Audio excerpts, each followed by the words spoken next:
The webinar. All right, we are streaming. Привет, российская сеть роботов. I greet all the Russian botnets in their native language, by the way. Just to be clear, we cut them loose at the halfway point. We're going to get our party started here in just a second. Derek, I'm going to spotlight the two of us. That's good. And then hit record. If you're ready. Ready to go. All right, here we go. Hey, Derek, how's it going today? Good. How are you? I couldn't be better. Ready to run into the fog with you and some pretty exciting guests we've got for the show today. Yeah. Hopefully you are too. There's no fog where I'm at. It's a beautiful August 30th day here in Madison, Wisconsin, where we're calling in from. So greetings, everybody. Running into the fog, episode 49 today. Wow. Means we're approaching kind of a fun milestone. Not next Tuesday. We have a Tuesday off following the Labor Day holiday, but the 13th of September, I'll say that again at the end of our session today, will be episode 50. We truly have a global set of guests on our show today, Eric, and this is really fun to introduce the two guests that we have. Mark Gruber, calling in from Lozano, Switzerland. Mark, welcome. Hi, Mark. Thank you. Welcome. Great to be here. And we have Sharon Tal calling in from Haifa, Israel, an hour north or so of Tel Aviv. Sharon, thank you for being with us. I think you may be still on mute. Sorry about that. No Thanks worries. for inviting us. It's a pleasure to be here. So folks on the line tuning in to Running Into the Fog episode 49, you may not be familiar. If you're not, no judgment, but you will be after this session. We have the authors of this book, Where to Play, 3 steps for discovering your most valuable market opportunities. And I'll admit that prior to a few days ago, I didn't possess this book, but I'm going to sure use it a lot in today's session and following today's session to help to guide and shape some of the strategic initiatives that we have going on here, Eric, and I trust you will as well. I thought it'd be fun to get started with just a quick reflection, looking at specifically pages 4 and 5 in this book. And the first segment of this book, Mark and Sharon, is, as you well know, are you running in the right direction? Commercializing innovative ideas is a constant run. It requires immense efforts as you attempt to move forward and make progress in your way while facing one hurdle after the other. Eric, does that sound familiar? Boy, you said it. 7 years later. And it's not just simply running. In fact, entrepreneurs and innovators are trained to run fast. Time can be one of your greatest enemies when new products or services are waiting to be adopted. And speed is seen as critical to successful innovation. So I like the next page. It says, have you been asking yourself, and there's 5 questions, right, Sharon and Mark? How can I identify blockbuster opportunities? Did I miss out on any? How do I know what's the most valuable option if there is so much uncertainty out there? How can I let go of seemingly promising opportunities? That's probably the hardest part, right? Figuring out, how am I going to sacrifice things that have so much promise and potential? And the 5th question, should I pursue several opportunities in parallel? So those 5 questions right there have my brain like going crazy. And that is what this podcast is all about, right, Eric? When you hear those, Eric, what do you think about those 5 questions and kind of setting the stage for what today is all about with our guests? Yeah, when I hear those questions, and actually when I hear about where to play, when I consider that question myself, and by the way, I'm an acolyte of Roger Martin. Roger Martin's book, The Design of Business, was really the pivotal fulcrum that changed both my career and Derek's forever. Derek was actually chief operating officer until I read that book. And I realized that I am an explorer and that Derek's true gift is driving heuristics to algorithm.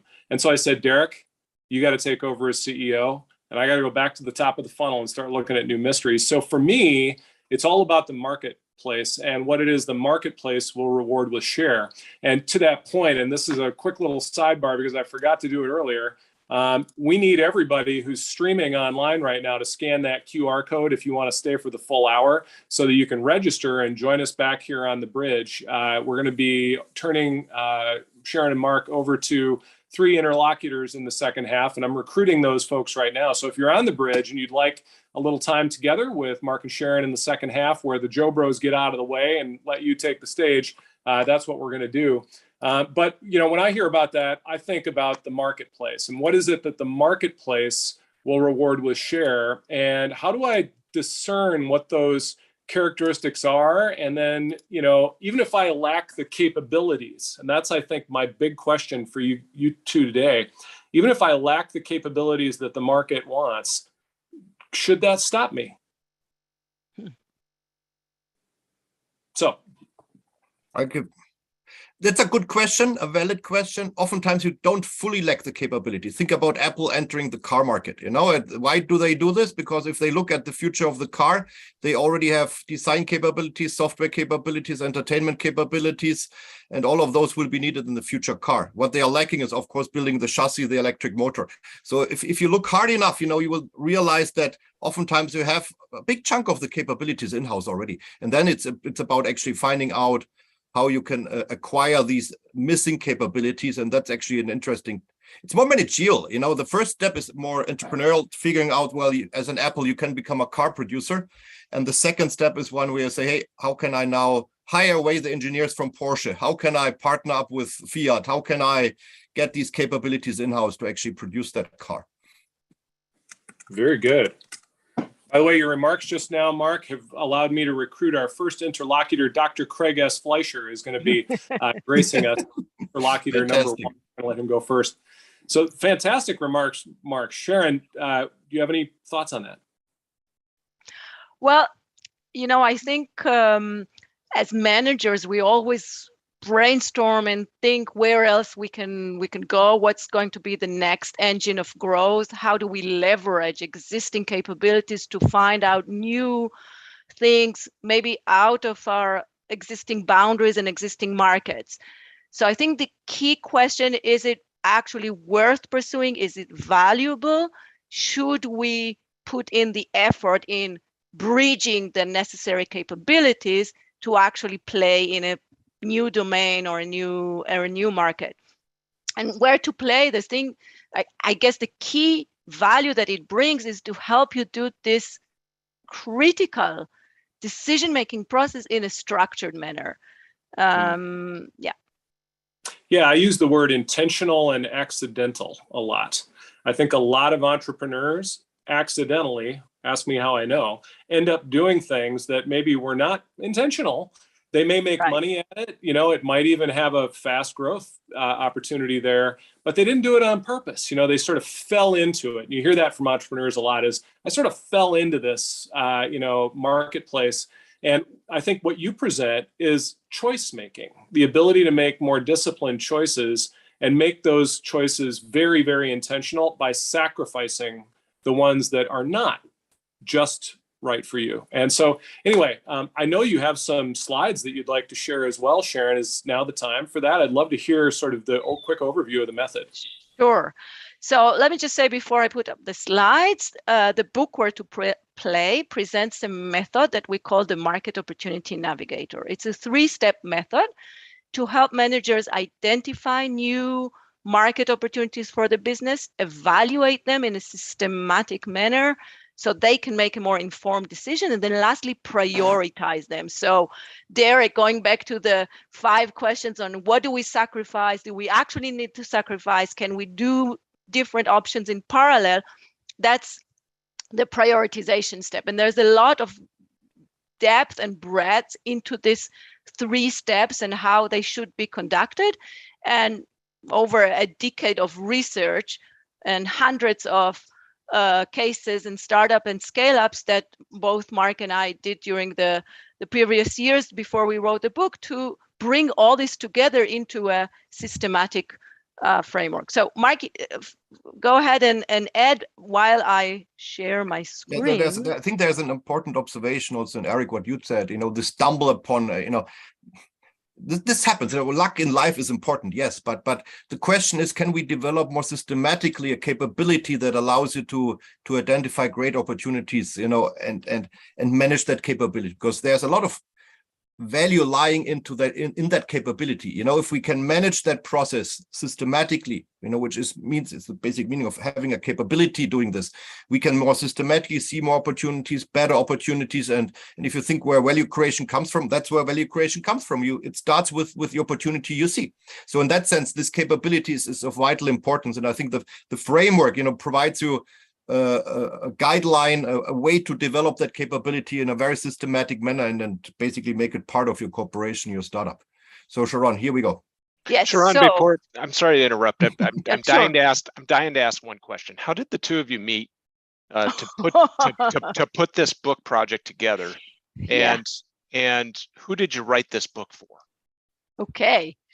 So I was actually a PhD student reading Mark's amazing papers on the Academy of on a management journal, and I thought this researcher is doing exactly what is so interesting for me to look at. And I just wrote Mark an email: do you want to be my supervisor when I do my PhD at the Technion in Israel? And he's based in Switzerland. Lucky for me, he said yes, and we started working together. He was my supervisor, and after 4 years of hard work and a lot of back and forth on the PhD study, we finished. We came to the finish line with tons of insights. It was just a pity to leave it on the researchers' shelves. We really thought this could actually be really practically oriented with a lot of insights for practitioners, and that's how we decided to write the book. I love that story. Thank you for sharing it. Carry on. Okay, so very briefly, just so you can see this with your own eyes, the Market Opportunity Navigator, as I mentioned, includes 3 steps. The first step is to generate your set of market opportunities. It's this shopping bag of options that you see here. And after a structured, I would say a structured method or a worksheet, you come up with few alternatives. Some can be based on your existing capabilities and maybe adding new capabilities, as we just described before. Then the next step is to systematically assess their potential and the challenge, understand their upsides and downsides, and so we can map and compare them. So the second step of the navigator is what we call the attractiveness map, based on a dedicated worksheet to help us evaluate these different alternatives. And the third step is this dartboard that you see here. We call this the agile focus dartboard. This is the prioritization step, where you take your options and you deliberately decide which one you will be focusing on, which one you will keep open for backup or future growth to make sure that you don't lock yourself, and the rest you place in storage. And you do this with a dedicated worksheet that helps you go through this reasoning. So very briefly, I'm happy to share with you these 3 worksheets that help you get to this output. Worksheet 1 is where you start with understanding your core abilities. We call this the delinking step, where you list and characterize your unique capabilities detached from any specific product or line of product that you have, and then combine them together or recombine them together in a relinking process to come up with different offerings, different applications, and different target markets that may need them. Once you've done this, you can really see alternatives and ideas beyond your existing boundaries, beyond your current lines of business, beyond your offering and services. And the output of this structured brainstorming, if you want, is really this set of market opportunities where you can potentially grow. Then the second worksheet helps us to evaluate.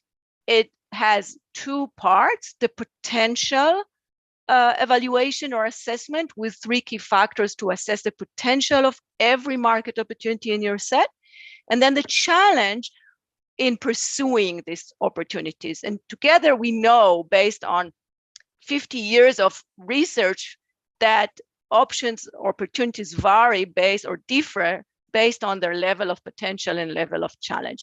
So once you've done this in a very structured manner, you can then assess the overall potential and challenge of each and every option and position them on this map. This really allows you to compare and understand where you want to, which one are more or less valuable for you. And the last step is about prioritization. Again, it starts with anchoring your prior market opportunities, the one that you will be focusing on, but very intentionally, going back to your comment, Eric, before, very intentionally, you pick up selected opportunities that you want to further examine or might want to further examine or keep open to make sure that you don't, that you develop your capabilities in a way that would allow you to grow or change direction into them in the future. This is this key blend of being able to focus, but also stay agile and not necessarily in need to sacrifice, but just to prioritize and create a roadmap for your company. And the output is this dartboard. And just one last comment before we start discussing this. You need to keep in mind that this is a breathing document. It's not a one-time thing that you do and put it on the shelf or hanging on the wall. It's a breathing document. It's dynamic. It was designed to be dynamic, to accompany management as they make their decision, and it's an ongoing decision. You always need to think about what's next for a company, so you can always go back to what you have done and adapt it, refine it, adjust it, and set your strategic focus accordingly. Wow, that was a great summary of a really big idea. And you know, what struck me was, I wonder how many people, so I can see the obvious use by, you know, people trying to answer that only question, we call it the only question that matters, where to invest. Where do I invest this limited amount of capital, whether that's cash on hand, reputation, knowledge and abilities, whatever that capital, you know, stack is, where do I invest that in order to produce a reasonable rate of return based on our risk appetite? Are we venture capitalist risk appetite, or are we more like bankers, really? And you know, that risk appetite strikes me as being, you know, almost cultural, something that is built into the team that's executing this. So maybe you could just talk a little bit about culture and how culture and risk appetite factor into Market Opportunity Navigator. Shall I take it first? And then okay. So what we, before I even answer that question, I think what we realized when we worked with startups and larger companies in implementing the tool and working through the tool, it helps first these individuals who want to innovate to really understand what type of opportunity they have. You know, first it's a discovery process. You know, they don't realize that maybe the implementation obstacles are so strong. You know, they don't realize that there are, you know, the market size is as big as they thought. You know, so in that sense, what the tool does, and worksheet 2 that Sharon has just shown has these 6 factors. They normally, when you talk to an innovator, they say it's a great opportunity because it's a big market, or it's there's a compelling reason to buy of someone. You know, they met someone and someone likes it. What this worksheet really does is to open your eyes. It's like almost like a 360-degree view of different aspects that matter in opportunities. And by the way, Sharon mentioned it. You know, we have basically the 50 years of venture capital decision-making research behind that one worksheet. You know, that was hell of a work to condense all of that and make it put it in a structured worksheet. But in any case, this allows you basically the first realization that many people have that apply the tool as well. I thought that this would be a quick win, but actually it's a moonshot. And that's a very healthy realization, because you now know that, hey, you're in there for a longer time, you need to raise more funds, etc.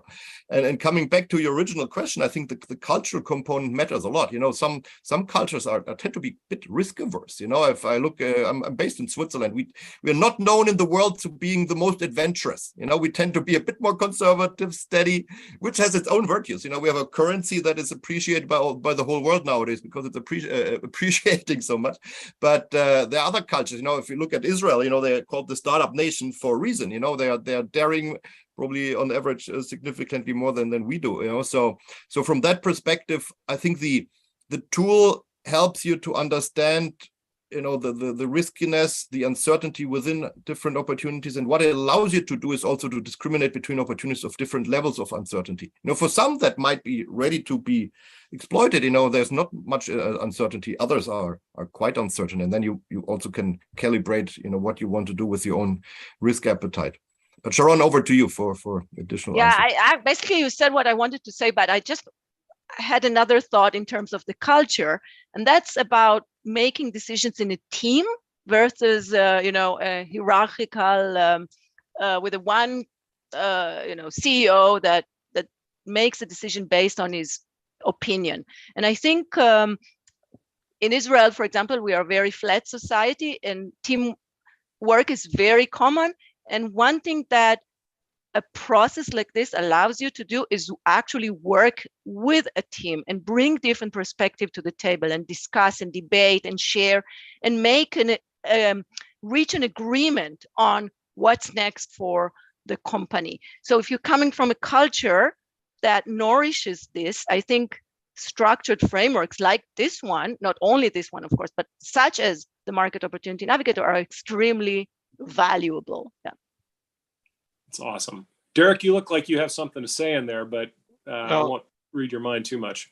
You know, I'm wondering, Sharon and Mark, we talked about Eric and myself writing this book, and we're in the midst of a book writing process right now where we're essentially writing this book for people of influence, and that may be people that run nonprofits. We had one on a week or two ago. People that run for-profit enterprises, people that run, you know, fundraisers or just kind of side hustle types of things. My question would be, who did you write this book for?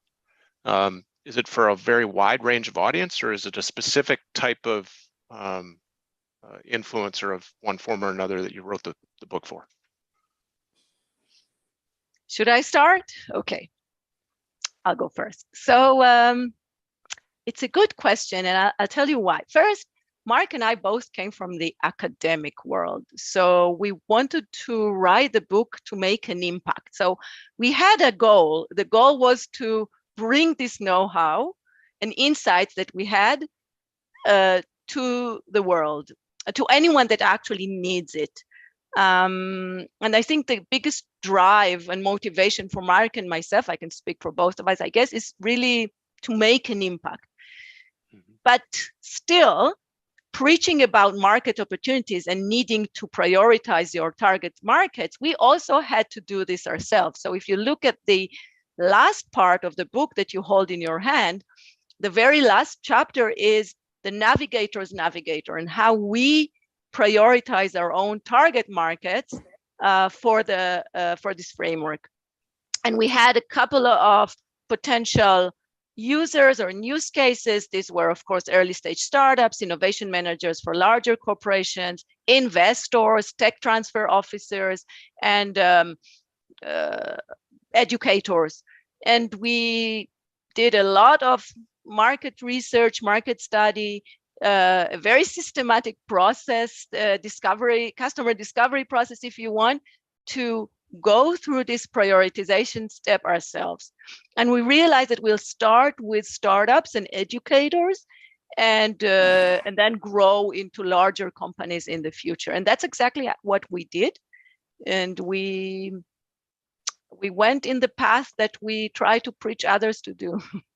And one thing that I can add is what we did is early on to try to carve out a space for our tool that is unique, that no other tool has focused on so far, and that helped us, you know, to be plug and play with other great tools like the business model canvas, value proposition canvas, and which had ultimately led basically Steve Blank, the father of the lean startup toolset, to say, hey, that should be the fourth tool in the lean startup toolset. And he saw that basically there's there are questions that are where to play. This is our book, and then most typically the three tools that were back then in this lean startup toolset were addressing mostly the how to win questions. Like how to do a business model for a market that you have already identified, how you come up with a product market fit within a market that you have identified. And that basically is, these are all how to win questions. And you spoke about Roger Martin earlier. It's like this idea of where to play and how to win. They are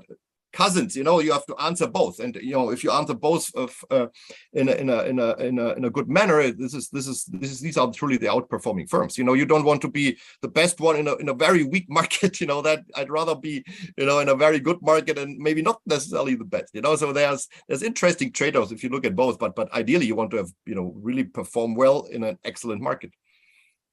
I was just talking. Go ahead, Eric. You go. All right. I was just talking with one of our people this morning who's in a master's program at Georgetown, and he was describing one of the things they're doing this semester will be a simulation, a market simulation. I said, well, send me the syllabus for that and I'll tell you how to win.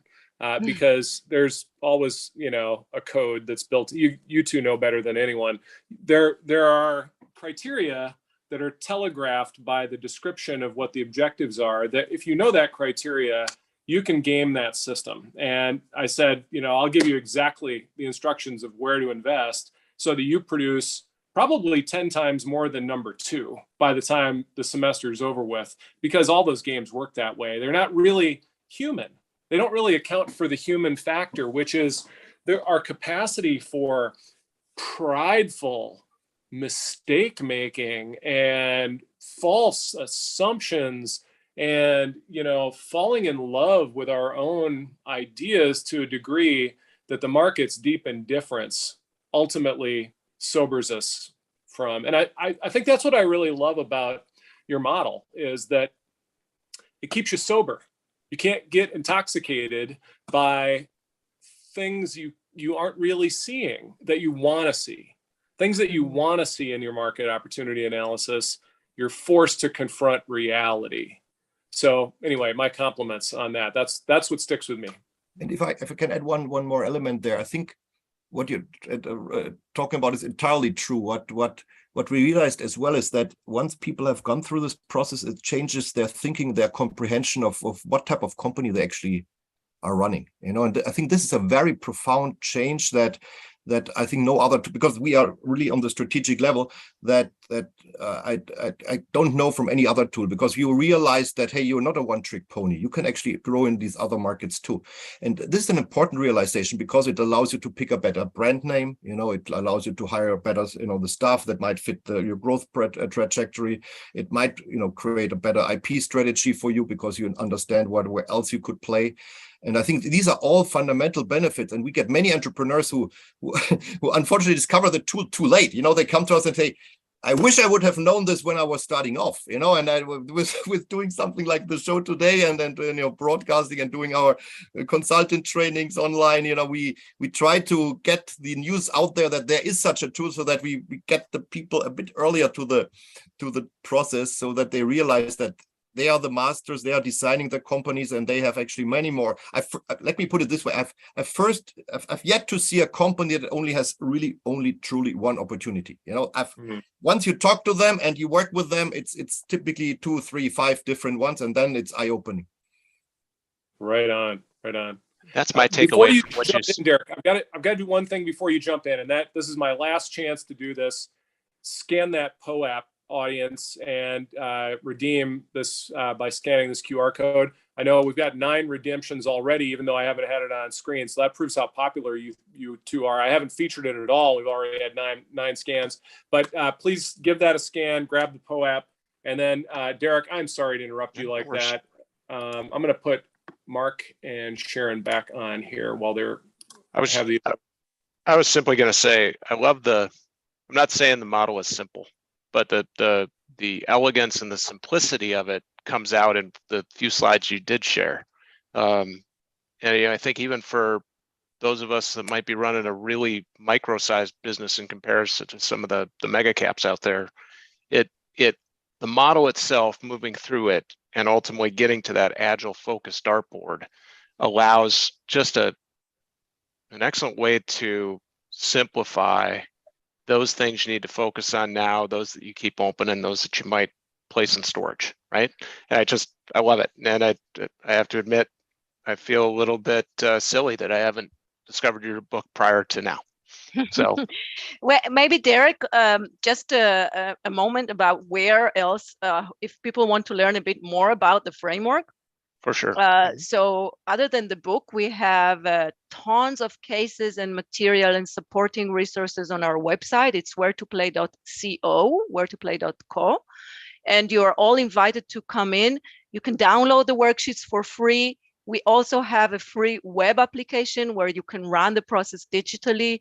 And really almost everything out there is out there for you to use without any need to invest anything. As I said before, we wanted to make an impact. We also have a free online course on edX, which you can check out. And we'll find everything on our website. So Thank you. wanted to say that. That's Thank you. it's very giving of you both to our audience and all the other audiences that tune in. Eric, are we going to bring Craig Fleischer up next? We are, yes. And now is the point in the show. Unthinkable. We've thought the unthinkable. Now we're going to speak the unspeakable. And we might get canceled on social media if this goes like we hope it will. So if you haven't scanned that QR code and signed up over on the website, go do that now. We're going to say, first of all, Craig, I am going to upgrade Craig Fleischer to join the panel. He's going to be joining us here in just a second. And we're going to say, Das Vidanya. Russiskaya Svet Robotov. We'll see you next Tuesday.